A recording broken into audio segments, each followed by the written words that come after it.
नमस्कार, मैं हूं विक्रम वकील और आप देख रहे हैं हॉटलाइन न्यूज।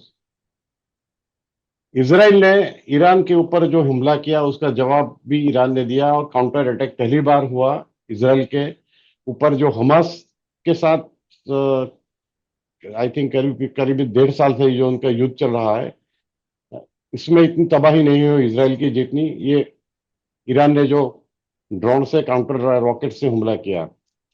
लेकिन जो बात यह है कि इसराइल ने जब एक तरफ हमास को और गाजा के लिए जो उनकी जो वॉर चल रही है, युद्ध चल रहा है, तो उसके साथ उन्होंने ये रिस्क क्यों लिया ईरान के ऊपर यही टाइम? ऐसा क्या कर दिया कि इसराइल को उनके ऊपर जो अटैक किया रॉकेट लॉन्चर से और उनका जी जो एटॉमिक सेंटर है उसको उड़ा दिया, इसकी अभी जरूरत पड़ी? इस बारे में हमारे साथ आज ज्यादा डिटेल में इसके ऊपर लाइट डालेंगे, प्रकाश डालेंगे जाने माने पत्रकार हिमांशु भाई भट्ट। हिमांशु भाई, आपका स्वागत है हॉटलाइन न्यूज में। नमस्कार विक्रम भाई, दर्शकों को बहुत बहुत धन्यवाद। हिमांशु भाई, ये जो चार तीन तीन या 4 दिन पहले जो इसराइल ने पहले अटैक किया उसकी संभावना कम लगती ही थी क्यों? इसलिए कि अभी हमास के साथ भी एक तरफ से उनका युद्ध चल रहा है, तो ये एकाएक क्या हो गया है? नहीं, देखिए विक्रम भाई, एक बात आपको बराबर समझनी पड़ेगी कि ये एक बहुत बड़ी गेम ऑफ डिसेप्शन खेली गई इजराइल द्वारा, यूएस द्वारा ईरान के साथ हुई। एक तरफ ऐसी खबर आई कि बेंजामिन नेतन्याहू जो इजराइल के प्राइम मिनिस्टर है, उनके बेटे की आज शादी है, सोमवार है ना आज। हम्म। तो हाँ। वो शादी में व्यस्त है, अभी कुछ नहीं होगा। दूसरी तरफ अमेरिका ने ईरान को टेबल पे आके trade talk and nuclear power के मामले में वार्ता करने के लिए बुलाया। तो ईरान ये समझता रहा कि फिलहाल कुछ नहीं होगा, मगर ट्रंप ने आज से 2 महीने पहले बोल दिया था कि मैं तुम्हें 60 दिन देता हूं। अगर 60 दिन में आप अपना न्यूक्लियर प्रोग्राम का अंत नहीं करोगे तो उसके बाद आपकी खैर नहीं। और ये जो हमला हुआ है ना, वो एग्जैक्टली 62वें दिन सुबह में हुआ है। प्रातःकाल का समय था, भारतीय समय के अनुसार 5 साढ़े 5 बजे। इसराइल का समय था तकरीबन सवेरे 3 बजे का। और इतना प्रिसीशन स्ट्राइकिंग, देखिए आप ऑपरेशन सिंदूर का भारतीय वायुसेना का देखिए और इसराइल का आईडीएफ का देखिए, दोनों में बहुत बड़ी सिमिलरिटीज है। प्रिसीशन स्ट्राइक किया गया। इसराइल ने तो एक स्टेप आगे किया है। देखिए, दो चीजें की है, दर्शकों को अभी तक पूरा पता नहीं चला एग्जैक्टली क्या हुआ है। एक तो प्रिसीशन स्ट्राइक हुई, जैसे ऑपरेशन सिंदूर में भारत ने पाकिस्तान के त्रासवादी ठिकानों पर ठोकी थी और उसके बाद उनके 13 एयरबेसिस पे ठोकी। उसी तरह से एयरफोर्स ने किया, मगर उससे भी ज्यादा हुआ है। ये राइजिंग लायन में इस बारी मोसाद ने खाली इंटेलिजेंस का काम नहीं किया, मोसाद ने ऑन ग्राउंड फोर्सेस भी भेजे। जैसे कि अभी अभी यूक्रेन ने रशिया के साथ में किया, रशिया के अंदर अपने आदमियों को घुसा दिया, वैसे मोसाद ने ईरान के अंदर अपने ट्रूप्स को इन्फिल्ट्रेट किया। और ये जो प्रिसिशन किलिंग हुई है आईआरसीजी के कमांडर की, इसकी उसकी 20 कमांडर जो मारे गए, 7 वैज्ञानिक मारे गए। अभी अभी आज की खबर तो यह है कि उनके ईरान के डिफेंस मिनिस्टर को भी असैसिनेट कर दिया है लोगों ने। ईरान के अंदर घुस के ये जो इजराइल के लोग थे, उन्होंने वो सभी उनकी एयर डिफेंसेस को खत्म कर दिया कि जिसके तहत अगर इजरायली एयरफोर्स बाद में आए तो उनके लिए कोई ऑपोजिशन ना हो। और इसीलिए पहली रात को जब हमला हुआ ना, it was a very concentrated affair. पहले ग्राउंड फोर्सेस जो ईरान के अंदर घुसे हुए थे, ईरान के अंदर से ही ईरान के ठिकानों के ऊपर ड्रोन चलाए गए और उनके एयर डिफेंसेस को खत्म कर दिया गया। और उसके बाद बहुत बड़ी जगहों पर इजरायली एयरफोर्स ने हमला किया। इजराइल ने भी ईरान ने भी जवाब दिया है। पहली बार ही कुछ ऐसा हुआ है कि तेल अवीव के अंदर बैलिस्टिक मिसाइल्स गिरी है। आयरन डोम को भेद की, मगर ईरान की वो क्षमता नहीं, क्योंकि इन्होंने चुन चुन के न्यूक्लियर ठिकानों पर मारा है, एक बहुत बड़ी ऑयल रिफाइनरी के ऊपर मारा है, ऑर्डिनेंस डिपो के ऊपर मारा है, और ये ड्रोन्स के जरिए ये प्रिसीजन स्ट्राइक जो भारत ने किया था कि वेंटिलेटर के अंदर से अंडरग्राउंड बंकर को फाड़ दिया था पूरा भारत ने, इन्होंने एक फ्लैट के अंदर एक कमरे की दीवार तोड़ के वहां पर सोए हुए आईआरसीजीसी के कमांडर को खत्म कर दिया। यही चीज इन्होंने पहले भी की थी मोसाद ने। तो ये जो ऑपरेशन स्पाइडर वेब यूक्रेन ने किया था युद्ध में, रशिया के अंदर घुस के रशियन विमानों को तोड़ा था ड्रोन के जरिए, वही चीज इजराइल ने भी की। तो ये जो हमला है वो बहुत खतरनाक हो चुका। आज तीसरा चौथा दिन है और बेंजामिन नेतन्याहू ने तो ऑन रिकॉर्ड बोला है कि ये एक बारी के दो बारी के हमले से रुकेंगे नहीं। यानी ये They full will fledge work for 1 or 2 weeks till full their fledge war objective होगा। is met. लेकिन हिमांशु भाई, हमारे दर्शक मित्रों को ये भी जानना चाहेंगे, फुल फ्लेज कॉन्फ्लिक्ट है। हाँ, हमारे दर्शक मित्र ये भी जानना चाहेंगे कि इसराइल का एक फ्रंट तो खुला है हमास के साथ, तो दूसरा फ्रंट इसराइल ने क्यों खोल दिया है? क्योंकि इसराइल के देखिए, लिए एक चीज है, इसराइल के लिए, इसराइल एक ही कंट्री ऐसा है कि जो दो ही काम करता है, या तो युद्ध करता है या युद्ध के अलावा दिनों में युद्ध की तैयारी करता है। उनके लिए ये अस्तित्व का सवाल है। और जहां तक हमास का और हिजबुल्लाह का सवाल है, ये दोनों ईरान के फंडेड प्रॉक्सीज है। और हमास का तो जैसे हम गुजराती भाषा में कच्चर घन कहते हैं, नेस्तो नाबूद जैसे कर दिया है। हिजबुल्लाह के आज के चीफ ने बोल दिया है हमारा इससे कोई लेना देना नहीं, क्योंकि उनको डर लगता है कि ये फिर से मारेंगे। अभी खाली ईरान को साथ दे रहे हैं हुतीस यमन से। तो ये दोनों ईरान के ही पिट्ठू है। मगर दूसरी बात एक बहुत महत्व की जो हो रही है भारतीय दर्शकों से भी, कि ये इजराइल और ईरान के युद्ध में पाकिस्तान नाच रहा है। ये क्यों? तो लोगों को ये बात समझनी चाहिए कि ज्योग्राफी को आप बदल नहीं सकते, भूगोल को आप बदल नहीं सकते। ईरान और पाकिस्तान पड़ोसी देश है, और पाकिस्तान के अंदर ऑपरेशन सिंदूर के दरमियान भारत ने जो 3 एयर बेसिस के ऊपर मारा था, वो 3 एयर बेसिस जहां पर अमेरिका के F-16 और दूसरा रहता था, वो एयर बेसिस को ईरान के सामने युद्ध के लिए इन लोगों ने तैयार किया था। भारत ने ऑपरेशन सिंदूर से इनको खत्म कर दिया। इसी वजह से शायद डोनाल्ड ट्रंप ने बीच में कूद के ऑपरेशन सिंदूर बंद करवा दिया। आजकल, पहले एक अफवाह उड़ी थी 2 दिन पहले कि पाकिस्तान के सिपा सालार, उनके field marshal Asim Munir field marshal को अमेरिका ने अमेरिका दिन की परेड में बुलाया, मगर वो बात तो झूठी निकली। व्हाइट हाउस ने मना कर दिया। अमेरिका डे की परेड भी कल हो गई, वो वहां नहीं दिखे।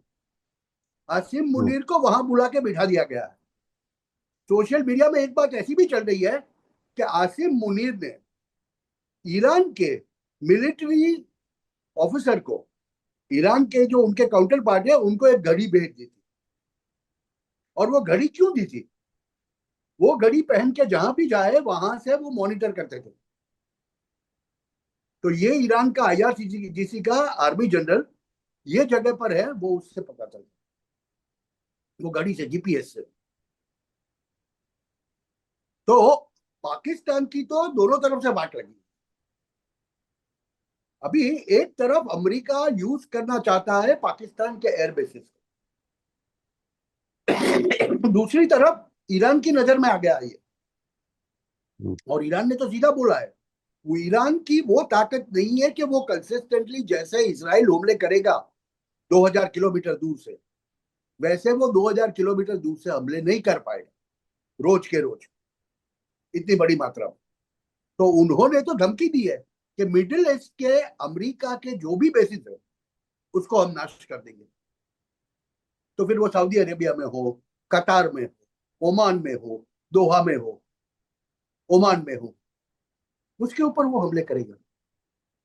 और देखिए ये मिडिल ईस्ट के अंदर जो अगर ऐसे हमले शुरू हो जाए, इसका मतलब ये है कि विश्व के क्रूड ऑयल का पूरा जो ट्रांसपोर्टेशन है और जो प्रोडक्शन है वो बंद हो जाएगी। और अगर समझ लो एनर्जी के सोर्सेस बंद हो गए तो इसकी असर वैश्विक इकोनॉमी के ऊपर बहुत ज्यादा हो जाएगी। देखिए भारत के लिए एक चीज बहुत सही है कि भारत ने अपना डाइवर्सिफिकेशन एनर्जी के लिए करके रखा है। आज भारत अपनी जरूरत में से खाली 24% एनर्जी मिडिल ईस्ट से लेता है, बाकी का 76% भारत रशिया से, लैटिन अमेरिका से ऐसे लेते थे दूसरी जगहों से। बाकी विश्व के लिए ये जो मिडिल ईस्ट है, मिडिल ईस्ट में से विश्व का 40% एनर्जी जाता है। ऐसी स्थिति में अगर ये वॉर जो बढ़ने के चांसेस है, क्योंकि इजराइल ने तो आज भी हमले किए हैं, Israel is not stopping. Israel ने तो अभी टारगेट किलिंग शुरू किया है। आज ईरान के डिफेंस मिनिस्टर को मार दिया, असैसिनेट किया है। इजराइल की और अमेरिका की मंशा तो ईरान के अंदर सत्ता पलट करने की, चेंज ऑफ रिजिम, या आयतुल्लाह खमेनी को खत्म कर दो और दूसरा कोई बैठा। मतलब जो धार्मिक कट्टरवाद चला रहे इस्लामी मुल्ला, ईरानी मुल्ला, उनसे निकाल के वो पहले शाह के जो बेटे थे उनको सत्ता में वापस लाना चाहता है, जो कि पूरे वेस्टर्न थे। एक जमाने में ऐसा कहा जाता था कि Iranian women were seen with the bikinis on the beaches. हाँ, वो सही सही बात है वो 70s उनकी। की बात काफी लिबरल थे ईरान के मुस्लिम, ज्यादातर शिया मुस्लिम है उधर। और उन्होंने उनकी है। काफी ईरानियन फिल्म भी काफी मशहूर है पूरे विश्व में। फ्रांस फिल्म फेस्टिवल में तो काफी वो अवार्ड भी जीतते हैं उनके, मजिद मजीदी जैसे फिल्म मेकर। यस। तो ये यहाँ पर ईरान में तकलीफ क्या है कि वो जो टॉप मुल्ला ब्रास है जो सत्ता पे है आज 1979 से हाँ। 1979 onwards they are in the, वो लोग बहुत कट्टर है और उनके लिए जिहाद करना जरूरी है। और आजकल इजराइल ने ये जो युद्ध छेड़ा है, ये युद्ध का पर्पस ही है ईरान के अंदर रिजीम चेंज। बीबी नेतन्याहू ने तो अपने संभाषण में ईरान के लोगों को कहा है कि हमें आपसे कोई वैर नहीं है, हम तो आपके साथ बहुत अच्छी तरह व्यवहार करना चाहते हैं, ट्रेड करना चाहते हैं, मगर ये आपके जो नेता है जो जिहाद करते हैं हमारे सामने, यहूदियों को मारने की ख्वाहिश रखते हैं, उनको हम इस बारी छोड़ेंगे नहीं। तो ईरान में तो काफी जगहों के अंदर देख तो खमेनी करके रात को बड़े बड़े जलसे हो रहे। तो अगले 15 दिनों में, एक महीने के अंदर आपको ईरान के अंदर रिजीम चेंज का ऑपरेशन दिखे। एक दिन समाचार आए सुबह में कि ईरान के जो टॉप मुल्ला है खमेनी या खमेनी, जो भी जैसे प्रोनाउंस करो उसको खत्म कर दिया, तो उसमें कोई ताज्जुब नहीं होना चाहिए। और इसमें बहुत बड़ी भूमिका पाकिस्तान की रही, क्योंकि ऐसा माना जाता नहीं, है पाकिस्तान भी कि चेंज फिलहाल, चाहता है हिमांशु भाई। पाकिस्तान भी चेंज चाहता है ईरान में, हाँ, रीजन चेंज। पाकिस्तानी चेंज नहीं चाहिए। पाकिस्तान के लिए तो आजकल हीरा मंडी जैसा व्यवहार है। हीरा मंडी में क्या होता है, आप पैसे फेंको तमाशा देखो। पाकिस्तान को तो जो भी पैसे देता है उसका काम करता है वो। अमेरिका ने $1 बिलियन का अभी वो वर्ल्ड बैंक का वो मॉनिटरी फंड का लोन दिलवा दिया। उनको बोला है और भी मिलेगा आपको, मगर आपको बशर्ते आपको आपके ये बेसिस अगर जरूरत पड़े ईरान के सामने तो हम यूज करेंगे। आप ईरान के ऊपर इंटेलिजेंस गैदरिंग का काम करो। और वही चीज मुल्ला मुनीर से लेके काफी जनरल्स कर रहे हैं। तो ऐसी स्थिति के अंदर पाकिस्तान से होके अमरीकी विमान अमरीकी विमान अगर ईरान में घुसे तो मुझे कोई ताज्जुब नहीं होगा। F-16, F-35, सोशल मीडिया में तो रूमर्स भी आने चालू हो गई है कि they are using Pakistani bases, जिसको हमने मारा था। नूर खान के ऊपर है, मुरिद के है, बहावलपुर है, वहां से Pakistani F-16, F-35 are flying into Iran sorties. तो अगर ये युद्ध, और इसमें भी ईरान ने अमेरिका के एक दो ठिकानों के ऊपर मिडिल ईस्ट के अंदर, मध्य पूर्व के अंदर कहीं बमबारी कर दी तो ये होना शुरू हो जाएगा। तो यानी ईरान और पाकिस्तान आमने तो सामने लड़ेंगे। ये बहुत बड़ा भड़का होगा। वो जैसे थर्ड वर्ल्ड वॉर की शक्यता बढ़ जाएगी इससे, तीसरे विश्व नहीं, युद्ध थर्ड की। वर्ल्ड वॉर तो नहीं होगा। देखिए विक्रम भाई, मैं जो इतिहास मैंने पढ़ा है और जहां तक इतिहास मैं जानता हूं, आपको वर्ल्ड वॉर के लिए जर्मनी चाहिए, आपको अच्छा लगे न लगे। देखिए, first world war Kjær German, second world war Adolf Hitler German, third world war ने ये, हाँ, रीजनल कॉन्फ्लिक्ट बहुत बड़ा हो सकता है कि जिसके अंदर पाकिस्तान भी झुलसेगा, ईरान भी झुलसेगा, मध्य पूर्व के लोग मिले। क्योंकि मध्य पूर्व में देखो आप, सऊदी अरेबिया देखो, यूएई देखो, जहां पर अमेरिकन बेसेस है, और अगर ईरान वहां पर स्ट्राइक करता है तो ये लोग सामने आके उसको मारेंगे, छोड़ेंगे नहीं। और दोनों तरफ से बहुत बहुत ज्यादा खुआरी होगी, बहुत ज्यादा नुकसान होगा। एक ही है अमेरिका जो बाहर बैठ के नाटक करता है और करवाता है, और ये हमें दिखेगा पाकिस्तान के अंदर। क्योंकि अभी तो भारत का ऑपरेशन सिंदूर पार्ट 2 बाकी है। जून जुलाई में आपको एक मौका मिलेगा फिर, क्योंकि पाकिस्तान जिस तरह आजकल चल रहा है, वो कुछ ना कुछ ऐसी वारदात करने की कोशिश करेगा। एक तरफ ईरान को मारा जा रहा है, एक तरफ पाकिस्तान को भारत ने मारा। दो ऐसे राष्ट्र जिसके बारे में बीबी नेतन्याहू ने बताया था, एक कट्टरवादी इस्लामिक राष्ट्र विद अ न्यूक्लियर वेपन, और दूसरा जिसको न्यूक्लियर वेपन चाहिए और जो कि कट्टरवादी है। ये दो यहां इस दुनिया में जब तक है तब तक हम लोग सेफ नहीं है, हमारा अस्तित्व खतरे में है। ऐसे जूश बीबी नेतन्याहू ने, इजराइल के प्राइम मिनिस्टर ने बताया हुआ है। तो वो लोग तो देख ही रहे हैं। और पाकिस्तान तो आजकल ऐसी स्थिति आ गई है उनकी तो, कि वो $1 बिलियन के लिए भी किसी के लिए काम करने को तैयार हो जाते हैं। और ये स्थिति में देखिए, भारत मारता है पाकिस्तान को, ये बाजू ईरान में सत्ता पलट हो जाता है, तो आपको दिखेगा इस्लामिक कट्टरवाद जो काफी इस्लामिक राष्ट्रों के अंदर फैला हुआ है। तो उसके बाद नंबर आएगा सीरिया का, जुलानी का। तो ये चलता रहेगा। मगर मुझे तो ये दिखता है कि ईरान के साथ साथ पाकिस्तान भी बहुत खराब तरीके से टूटने वाला है इस जंग के खत्म होते होते। ये मुझे वर्ल्ड वॉर तो नहीं होगा, क्योंकि यूरोप के अंदर हाल किसी की ताकत नहीं बनी आजकल। इतनी ताकत नहीं है कि वो आके किसी को मारे और अपने माथे पे युद्ध। तो वो तो नहीं होगा। ये अभी इसमें चीन या रशिया का जो रोल है, वो ईरान के सपोर्ट में तो है ही, लेकिन वो ईरान को एक्टिवली सपोर्ट करेंगे फ्यूचर में। आज तक मुझे बताइए, इतिहास में देखिए, देख के बताइए, 2025 है ना, आज तक चीन ने कौन से राष्ट्र को एक्टिवली सपोर्ट किया सामने से? वो पीछे से बोलेगा हथियार दे दूंगा, ये दे दूंगा, इतने पैसे दे दूंगा, मगर क्या वो जाके ग्राउंड पे ट्रूप्स डालेगा? जी। चीन कभी नहीं करेगा। और दूसरी बात, ऑपरेशन सिंदूर के बाद पूरे विश्व को पता चला है कि खाली इजराइल नहीं, भारत के पास भी वो शक्तियां हैं कि जिससे भारत जो कर सकता है वो हम लोग नहीं कर सकते।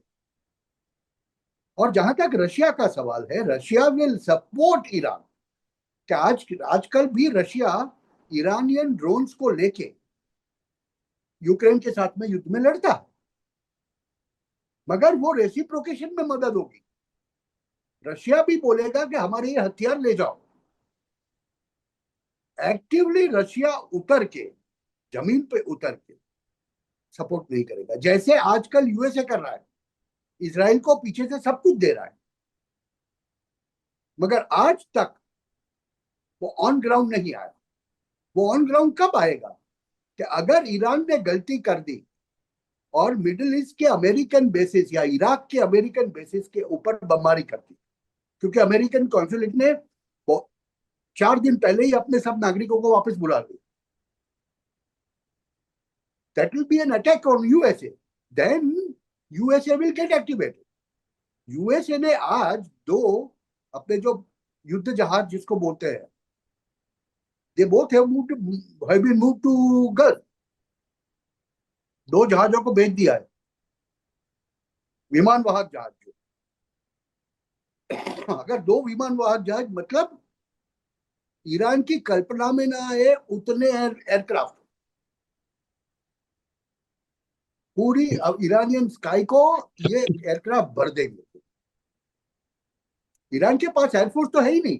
ईरान के पास जो है वो एक जखीरा है, एक काफिला है मिसाइल्स, बैलिस्टिक मिसाइल्स, और चाइना ने उनको सप्लाई करके रखा है बैलिस्टिक मिसाइल फ्यूल्स। तो 3000 मिसाइल्स का काफिला है ऐसा कहा जाता है, और तकरीबन 1800 मिसाइल चलाने की उनकी क्षमता। लेकिन हिमांशु भाई एक बात है कि इतना फ्यूल उनके पास है ऐसा बोला जाता है। ये तो अभी इजराइल और ईरान के बीच ओपन वॉर हो गया है अभी। तो ये लंबा चलेगा क्या? जैसे ईरान इराक के जो बीच युद्ध हुआ था वो काफी सालों तक चला था, तो इसके लिए क्या? इराक जितना लंबा नहीं चलेगा ये। ईरान इराक की जो आप बात कर रहे थे, Iraq was basically supported from the back by US administration at that time, और फिर सदाम को ढूंढने वो यही निकल गए। ये अमेरिकनों की आदत है, वो किसी के दोस्त नहीं होते। यहां पर ये नहीं होगा। इजराइल विल मूव डिसाइसिवली, और पहले 4 दिन में आपको पता चलता है कि इजराइल ने तकरीबन 40% ईरानियन टॉप लीडरशिप, पॉलिटिकल हो, मिलिट्री हो, डिप्लोमेटिक हो, खत्म कर दिया है। तो इजराइल की नीति हमेशा ये रहती है कि वो ग्राउंड पर, ठिकानों पर हमले के साथ साथ कॉन्सेंट्रेटेड टारगेटिंग किलिंग करता। कि अगर समझ लो पाकिस्तान के अंदर आज 20 बड़े जनरल्स हैं पाकिस्तानी आर्मी के, और 20 ऐसे नेता है पॉलिटिकल, भारत उनका टारगेट किलिंग करके 4 दिन में 40 से 40 को खत्म कर दे, तो उसमें लड़ने की क्षमता कितनी रह जाएगी। और आयतुल्लाह, और ईरान के अंदर तो आयतुल्लाह खमेनी को ये लोग 2 बारी टारगेट कर चुके हैं। अगली तीसरी बारी सक्सेसफुल हो गए और मोसाद ने उनको असैसिनेट कर दिया, तो फिर ईरान में कुछ बचेगा नहीं, क्योंकि लोग वहां पर, वो जो सिविक पॉपुलेशन है वो मुल्लाओं के लिए खड़ी नहीं रहेगी। सवाल ये है कि आप उनके नेता को, ईरान के प्रेसिडेंट खमेनी को खत्म कर दो, तो 60% से ज्यादा प्रजा बोलेगी बहुत अच्छा हुआ, डेड टू खमेनी। हाँ, उनके जो कॉमन सिविलियन हम बोलते हैं ईरान के, उनको कोई खोमेनी के लिए प्यार नहीं है, कोई प्रेम नहीं बचा है, क्योंकि जिस तरह कट्टरवाद फैलाया है, और ज्यादातर ईरानियंस लिबरल है मेंटली और धार्मिक है, ऐसा नहीं है नहीं है, लेकिन धर्म के बिलीवर होने के और कट्टरता में, उसमें जो डिफरेंस है वो ईरानियन ज्यादातर है। ओके हिमांशु भाई, थैंक यू वेरी मच। आपने हमारे दर्शकों के साथ आज आप जुड़े और आपके इंफॉर्मेशन दिया। अगर आपको हमारा काम पसंद आया तो वीडियो को लाइक करें, शेयर करें और हमारे चैनल को सब्सक्राइब करें।